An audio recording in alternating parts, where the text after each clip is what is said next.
Bonjour. La dernière fois, je suis allé dans un musée scientifique et c'était intéressant parce que il y avait une ville de fourmis. Et c'est très intéressant, une ville de fourmis. Il y a quelque chose qui m'a complètement surpris.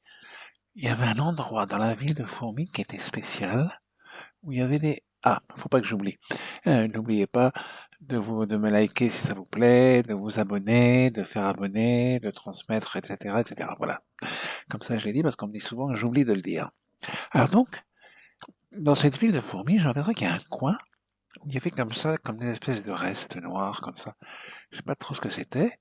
Et puis, je lis, c'est le cimetière des fourmis. C'est-à-dire que les fourmis, dans cette ville de fourmis qui avait été pourtant, qui était une ville en plastique, qui était une ville qui avait été fabriquée par des humains, avaient réservé un coin, les fourmis avaient réservé un coin pour leurs morts, pour qu'il y ait un endroit séparé pour les fourmis qui étaient mortes.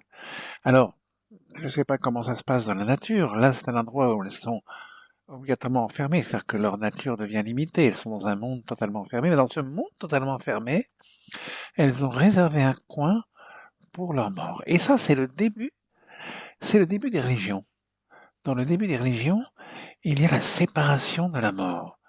Même d'ailleurs, dans toutes ces lois qui sont liées aux femmes qui ont leur période, lorsque les femmes ont les menstrues, alors on sépare, que ce soit dans les tribus africaines ou même dans des religions plus perfectionnées, dans le judaïsme ou autres, on sépare les femmes qui ont eu les menstrues des humains qui sont là. Parce que les femmes qui ont eu une menstrue, il y a un œuf qui est mort, il y a un œuf qui est tombé, qui aurait dû naître. Donc il y a quelque chose de spirituel qui est lié et qui est lié un petit peu à la mort. Donc c'est ce qu'on appelle d'ailleurs l'impureté, très souvent dans les religions plus évoluées. Dans les religions anciennes, très très souvent, en Afrique, tout ça, dans beaucoup d'endroits, c'est dans les religions tout à fait primitives, il y a cette séparation des femmes qui ont les menstrues et cette séparation des morts et des vivants. C'est très important. Même chez les animaux, on voit que les morts sont mis quelque part, qu'il y a certains même enterrent leurs morts, certains animaux enterrent leurs morts. C'est quelque chose qui est tout à fait intéressant. Alors, il y a toute cette notion de la séparation de la mort et de la vie, c'est le début de la spiritualité et c'est le début de la religion. Et vous allez voir, il y a des choses très intéressantes.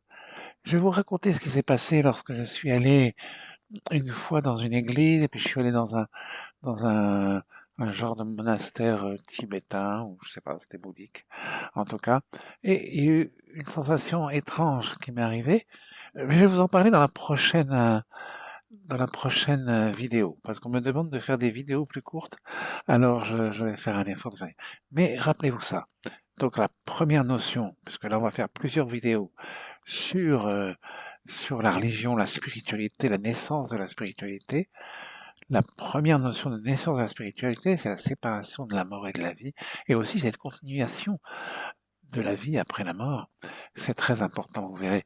C'est quelque chose qui est vraiment le début du monde religieux et le début du monde spirituel aussi, parce que la spiritualité, elle est dans un monde qui est pas peut-être pas vraiment celui des vivants. C'est très étonnant, vous verrez. Alors, à tout à l'heure, ou je sais pas quand, mais pour une prochaine vidéo.